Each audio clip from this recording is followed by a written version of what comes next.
Bonjour les amis, je suis heureux que vous soyez là cette semaine, encore une autre journée que le Seigneur nous donne. J'espère que vous avez eu une bonne semaine et que le Seigneur vous a béni en chemin. Eh bien, mon nom est Greg Pine, je suis pasteur de l'Église Nouvelle Alliance ici à Dieppe, au Nouveau-Brunswick, dans le beau Canada. Que Dieu vous bénisse abondamment. Eh bien, j'ai une bonne nouvelle à vous annoncer. C'est que la semaine prochaine, dimanche prochain, Dieu voulant, nous allons pouvoir venir ensemble et louer le Seigneur. Donc, l'Église s'ouvre la semaine prochaine, vous êtes invités. Je vous envoie un courriel pour vous donner plus de détails, mais on a hâte de vous voir, on a hâte de pouvoir louer le Seigneur ensemble en tant que famille. Amen. Aujourd'hui, j'ai un gros sujet. Tous les sujets sont gros et tellement bénissants quand on regarde ce que dit les Écritures. Mais le sujet que j'ai choisi, que le Seigneur m'a mis à cœur, c'est concernant la justice de Dieu. La justice de Dieu est quelque chose qu'il nous faut avoir en tant qu'être humain. La justice de Dieu est quelque chose que lui, il donne et que nous ne pouvons pas fabriquer. L'homme essaie, par tous les moyens possibles, d'être accepté de Dieu, approuvé de Dieu. Même les religions nous présentent toutes sortes de manières de pouvoir se justifier devant Dieu. Mais tout cela ne vaut rien.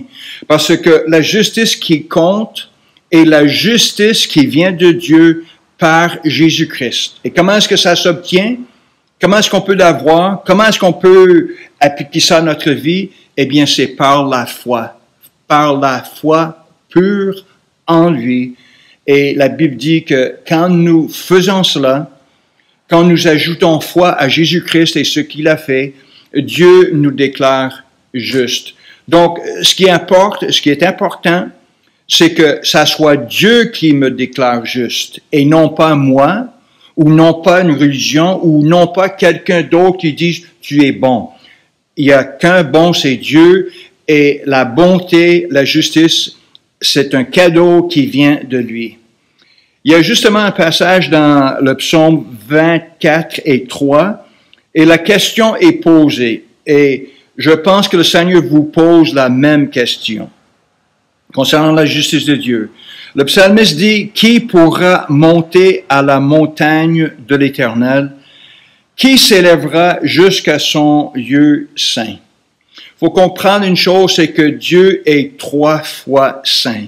Il y a une pureté, une intensité, une sainteté que l'homme, nous, en tant que pécheurs, on ne peut pas entrer dans sa présence parce que Dieu est anti-péché. Dieu ne peut tolérer le péché. Donc, il faut qu'il y ait un changement. Il faut que quelque chose de radical se passe dans notre vie pour que Dieu nous approuve. Et Dieu veut nous approuver. Dieu veut qu'on soit dans sa présence. Dieu est venu sur cette terre dans son Fils Jésus-Christ pour que justement nous obtenions, que nous recevions la justice qui vient de lui. Il veut qu'on soit préparé à être dans sa présence. Donc la question est, qui pourra monter à la montagne de l'Éternel? Qui s'élèvera jusqu'à son lieu saint? C'est une question rhétorique, c'est que finalement, personne dans son état naturel, personne peut se présenter devant Dieu sur ses propres mérites. Ça prend autre chose. Donc, Job, il a dit ceci. Qu'est-ce que l'homme pour qu'il soit pur? Celui qui est né de la femme peut-il être juste? Non, ce qui est né de la femme, ce qui est né de l'homme, en lui-même ne peut pas être juste. Donc, Job sondait cela, il se regardait lui-même et il est venu à cette conclusion. Il y a également un passage dans le Nouveau Testament et c'est la façon que Dieu voit. Et je sais que l'homme veut être juste devant ses propres yeux. l'homme se pense bon en lui-même. Mais regardez une écriture par Saint Paul dans Romains 3, il dit ceci, « Car nous avons déjà prouvé que tous, juifs et grecs, sont sous l'empire du péché, selon qu'il est écrit, il n'y a point de juste, je souligne, il n'y a point de juste, pas même un seul. Nul n'est intelligent, nul ne cherche Dieu. Tous sont égarés, tous sont pervertis, et il n'en est aucun qui fasse le bien, pas même un seul. » Et plus loin dans le chapitre, il dit, « Ils ne connaissent pas le chemin de la paix. La crainte de Dieu n'est pas devant leurs yeux. » Voilà le tableau, voilà l'écriture, voilà comment Dieu voit l'humanité qui a chuté, qui a péché, qui vit dans une rébellion, si vous voulez, ou un éloignement de Dieu. Donc, qu'est-ce qu'on fait devant tout cela? L'homme se dit une chose, Dieu dit une autre chose. Qui a raison? Est-ce que Dieu dit vrai ou est-ce que l'homme dit vrai? Eh bien, je pense que Dieu est vrai. La Bible dit que Dieu soit connu pour vrai et tout homme comme menteur. Donc, l'homme moderne,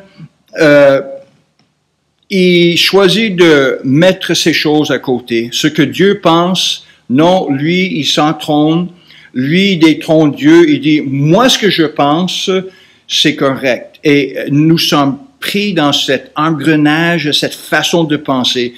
Et nous sommes justement comme Adam et Ève dans le jardin, quand le tentateur a dit, ben, Dieu, est-ce qu'il a réellement dit cela? C'est ce qu'on dit concernant la parole de Dieu en ce moment.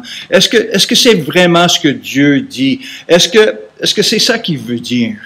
Et quand il dit, vous mourrez si vous péchez, est-ce que vraiment vous allez mourir?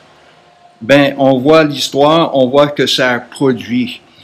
Dieu dit la vérité. La vérité existe. Dieu est vrai. Jésus-Christ est la vérité.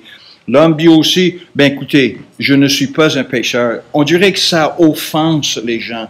Dans notre arrogance, dans notre estime de nous-mêmes présentement, on n'accepte pas ce mot, on est pécheur. Même le mot péché, là, on a éloigné ça de notre vocabulaire. C'est peut-être les petites tendances, les petits défauts, ce n'est pas grave. Mais Dieu dit, oui, c'est grave et il faut qu'il y ait quelque chose qui nous prépare à rencontrer notre Dieu, à entrer dans sa présence. Qui pourra monter la colline ou la montagne de Dieu pour se présenter dans sa présence? Donc, nous voulons rester fidèles à ce que Dieu dit et non pas ce que les hommes nous dictent ou même ce qu'on pense de nous-mêmes. Donc, c'est quoi la réponse? Ben, merci de m'avoir posé cette question. C'est quoi la réponse? Si l'homme est dans cet état, et l'homme ne peut pas sauver lui-même, parce que c'est clair, l'homme ne peut pas se sauver lui-même. La Bible dit c'est un cadeau, ça se fait par la foi. Donc, c'est quoi? Eh bien, il y a une expression en anglais qu'on dit que God's got your back, ou que Dieu couvre ton dos. Je vais aller un peu plus loin en disant qu'un jour, le Seigneur est venu et il a donné son dos. Il s'est présenté son dos pour être flagellé. Il a été torturé, il a été rejeté, il a été moqué. Mais la Bible dit, puis voilà la bonne nouvelle, même si ça semble cruel, même si ça semble inouï, la Bible dit que la bonne nouvelle, c'est que par ce sacrifice de Jésus-Christ, il s'est livré en sacrifice. Le seul sans péché s'est donné pour nous sauver. Et cela, c'est la sagesse de Dieu, c'est la puissance de Dieu, mais c'est la simplicité de Dieu. Donc, il a été vraiment crucifié. Il est mort, la Bible dit, à ma place. C'est moi qui aurais dû mourir. Mais le Seigneur a pris ma place. Et ce sacrifice-là, c'est ce qui me sauve. Et ce n'est pas uniquement le sacrifice, mais c'est ma foi dans ce qu'il a fait. Je crois qu'il est mort à ma place. Je crois qu'il fallait que quelqu'un paie un prix pour mes péchés parce que j'étais pécheur. Vous savez, quand l'Esprit Saint vient, L'Esprit Saint nous convainc du péché. Ce n'est pas l'homme qui pointe le doigt, qui dit tu es pécheur, tu es mauvais. Ce n'est pas ça, et ce n'est pas ça que je veux dire non plus. Mais quand l'Esprit Saint vient, l'Esprit est saint. Dieu est 3 fois saint. Et quand nous sommes dans sa présence, automatiquement, dans l'humilité, dans l'honnêteté, on dit Seigneur, je suis pécheur. C'est comme le brigand à la croix. Quand il a vu Jésus agir, à un moment donné, il a compris, c'est le Christ, c'est le Sauveur. Il dit, Seigneur, souviens-toi de moi. Et Jésus dit, cette journée même, tu seras avec moi dans le paradis. Donc, on voit combien le Seigneur est prêt à recevoir et de vouloir nous avoir dans sa présence. Donc, c'est Jésus qui lui a dit cela. C'est pas l'homme qui dit, je suis assez bon quand même, je suis à côté de vous. Non, c'est Jésus, il dit aujourd'hui même. Et on est ainsi avec Dieu. La justice qui vient de Dieu, ce que ça nous prend pour se présenter devant Dieu, vient de lui. Le Seigneur a amplement pourvu dans son Fils Jésus-Christ. Et Jésus-Christ est le seul juste. Il est le seul qui peut donner la justice. Donc, ce que ça nous prend, c'est la justice de Jésus-Christ. Quand on croit en lui, la Bible dit explicitement que quand on croit en Jésus-Christ, Dieu me déclare juste. Dieu me donne la justice de Jésus-Christ. Donc, un jour, quand je me tiens devant le Seigneur, ça serait pas, Dieu, me voici, j'ai fait ceci, j'ai fait cela, j'ai fait mon possible de ne pas faire ces choses-là. Je ne suis pas comme les autres, un peu comme des pharisiens, et on s'élève soi-même. Bien, quand on est devant la sainteté de Dieu, toutes ces choses-là ne comptent pas. La Bible dit notre justice propre est comme des linges souillés. Ça dégoûte Dieu. Ce n'est pas ça le prix. Si c'était ainsi, Dieu, il aurait dit, faites votre possible et on verra. Vous savez, la religion a exploité cela dans l'homme. On sait au fond de nous-mêmes qu'on n'est pas assez bon. On sait qu'il manque quelque chose. On sait que nous sommes pécheurs si on est honnête. Mais on essaie par tous les moyens de se présenter juste et pur devant le Seigneur. On se justifie. Mais le message et le thème des Écritures, puis c'est glorieux. C'est de savoir que tout cela vient de Dieu, tout cela vient par Jésus-Christ. Et simplement en croyant, en se livrant à Jésus-Christ, en mettant notre foi en lui, c'est lui qui me déclare juste. Et la Bible dit, il est juste en faisant cela. Parce qu'il veut justifier le pécheur. Il veut pardonner, il veut nous sanctifier. Et ça se fait uniquement par Jésus-Christ. Ce n'est pas Jésus-Christ et mes œuvres, c'est Jésus-Christ et les œuvres vont suivre cela. Les œuvres que je fais, c'est parce que je suis déjà sauvé. C'est parce que je suis déjà en relation avec le Seigneur. Ce ne sont pas les œuvres qui me sauvent, c'est ma foi vivante et vitale en Jésus-Christ. Il y a également un beau passage dans Romains 4 concernant Abraham, le père de notre foi. Et lui, le premier, comment est-ce que ça marche avec lui? Est-ce que c'est les œuvres? Est-ce que c'est sa bonne vie? Non. Regardez ce que ça dit. Que dirons-nous donc qu'Abraham, notre père, a obtenu selon la chair? Si Abraham a été justifié par les œuvres, il a sujet de se glorifier, mais non devant Dieu. Car que dit l'Écriture? Abraham crut à Dieu et cela lui fut imputé à justice.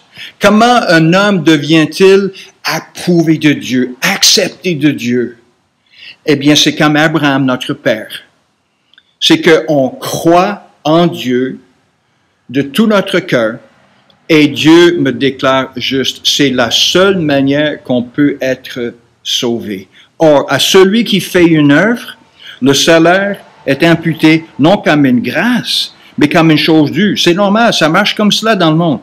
Regardez. Et celui qui ne fait point d'œuvre, mais qui croit en celui qui justifie l'impie, sa foi lui est imputée à justice. Gloire à Dieu. De même, David exprime le bonheur de l'homme à qui Dieu impute la justice sans les œuvres.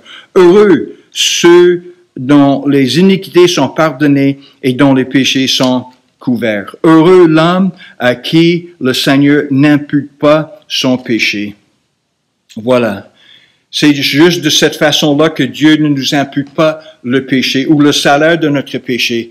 C'est quand on vient à Jésus-Christ, Jésus annule, il cancelle cela et il nous donne la justice de Jésus-Christ. Quand on se tient devant le Seigneur un jour, puis on va tous se tenir devant le Seigneur, ça serait quelle base qu'on se présente devant lui pour entrer dans sa présence pour l'éternité. La seule chose qui pourrait faire en sorte qu'on soit accepté, c'est que si la justice de Jésus nous a été donnée ou imputée. Donc, amis, il est important que vous compreniez cela. Il est important que votre foi ne soit pas dans une église quelconque, en vous-même, dans votre style de vie. Il faut que votre foi soit complètement en Jésus-Christ. C'est lui le Sauveur, c'est lui qui justifie tous les pécheurs. Donc voilà le cœur de l'Évangile. Voilà quelque chose que la plupart des gens ont pensé à côté, parce que c'est inné, on dirait, c'est inné dans la personne. Il pense que s'il peut faire assez de bonnes choses, assez de bonnes œuvres, que Dieu va un jour lui dire, ben écoutez, les bonnes choses sont plus pesantes que les mauvaises choses, donc entrez. Nullement de cette façon-là. C'est Dieu, un cadeau que Dieu nous donne, et c'est en regardant Jésus-Christ, notre Sauveur, qui nous donne la justice de Jésus-Christ. Même en tant que chrétien, il faut faire attention de ne pas mettre notre confiance en nous-mêmes. Parce que, au fur et à mesure qu'on avance dans la vie chrétienne, des fois, il peut venir une attitude, une pensée.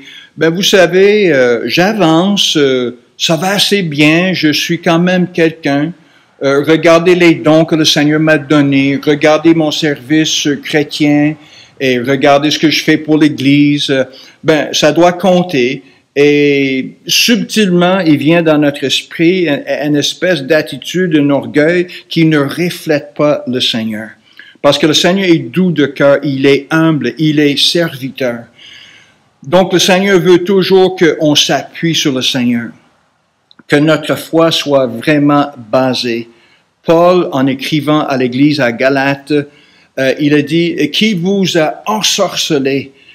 Qui vous a trompé? Pourquoi vous avez commencé par l'esprit, vous avez commencé par la foi, et maintenant vous allez finir par la chair. Donc nous ne voulons pas marcher selon la chair. Nous ne voulons pas mettre aucune confiance dans notre chair. Nous voulons toujours garder notre confiance dans le Seigneur. Et quand on fait cela, on est rempli de joie.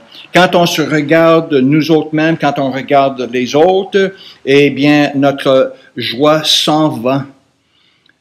Et la Bible dit, ceux qui se comparent entre eux autres ne sont pas sages. Mais nous regardons Jésus-Christ. Tout est par grâce. Tout a été fait gratuitement. Donc, cela nous établit dans cette joie et dans cette paix de cœur parce que tout vient de lui. Je me demande où vous êtes, qui que vous soyez. Est-ce que vous jouissez de cette vie de liberté en Jésus-Christ? Est-ce que vous êtes reconnaissant? Est-ce que vous réalisez que lui, il a tout fait? Ou êtes-vous encore en train de pédaler vite?